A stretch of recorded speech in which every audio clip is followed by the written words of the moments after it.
AM 560. The Answer. Dan and Amy, all right, let's try Eric Kohn from the Illinois Policy Institute again. I think we got him off his Gordon Gekko brick phone and onto a landline. Eric, are you there? I'm here. Hopefully that's so much better. Much, it's lovely. much better. Now we can hear your dulcet tones.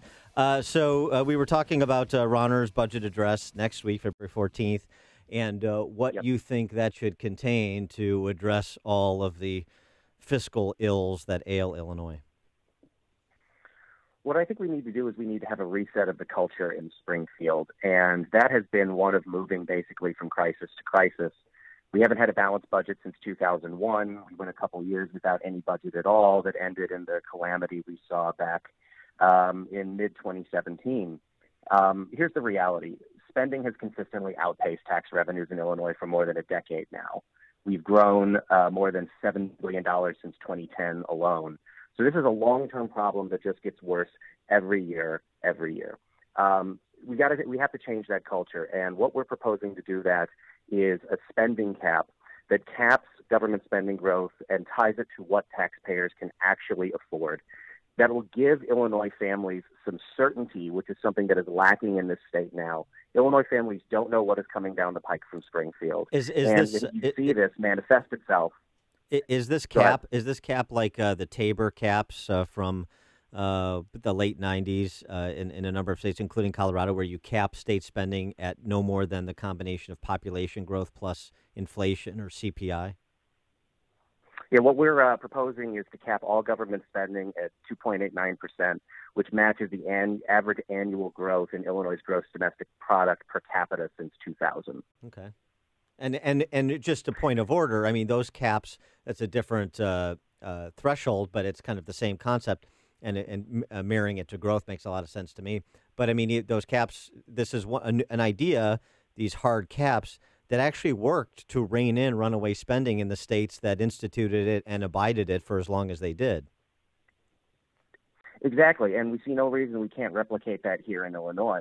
Illinois families, when they sit down, every year, every month to take a look at their budget, they are thinking long term. And we have not had a lot of that in Illinois for quite a while now, which we see in the way that Illinois goes about its budgeting process.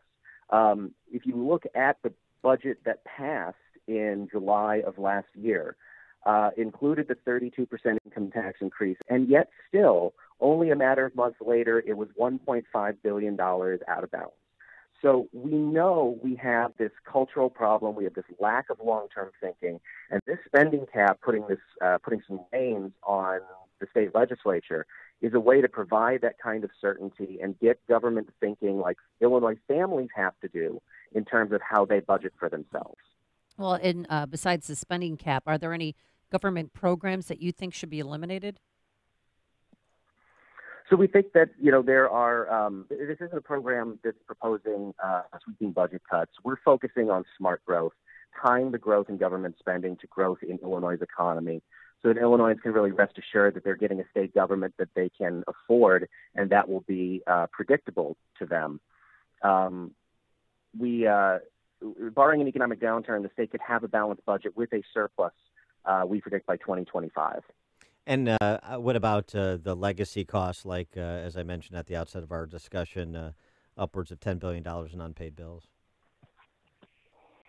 Yeah, so this will, I think this will help put some reins on the growth in government spending that is crowding out dealing with a lot of those legacy costs. So as we're saying, if we have a balanced budget with a surplus by 2025, rather than having the budget continue to grow out of control and the legacy costs growing out of control, we can begin to deal with the legacy cost problem without having the crisis to crisis every single year with a state budget. And so what Governor Rauner's school superintendent proposed, Tony Smith proposed the other week, another $7 billion in spend for K through 12 education.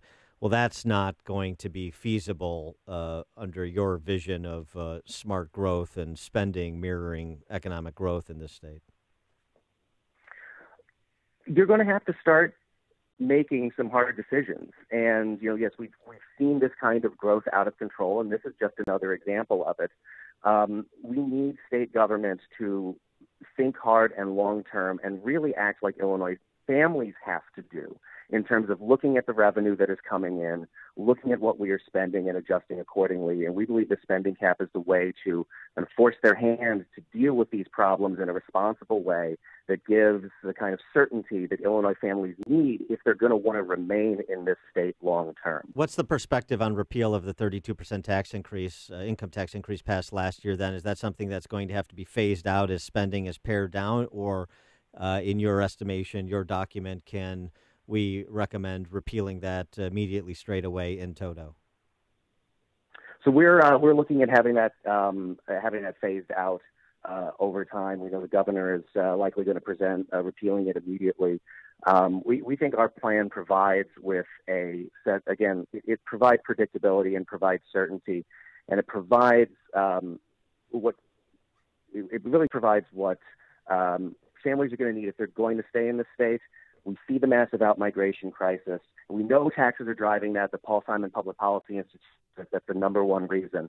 Getting spending under control is the gateway into being able to have a tax structure that is affordable for Illinoisans, and that we can really fix that problem long term if we fix the spending problem that's driving it. He is Eric Kohn, marketing manager for the Illinois Policy Institute. IllinoisPolicy.org is the website on Rauner's budget address, and you can go to IllinoisPolicy.org to get the Illinois Policy Institute recommendations for that budget address. Eric, thanks for joining us. Appreciate it. Thanks for having me. And he joined us on our turnkey.pro answer line.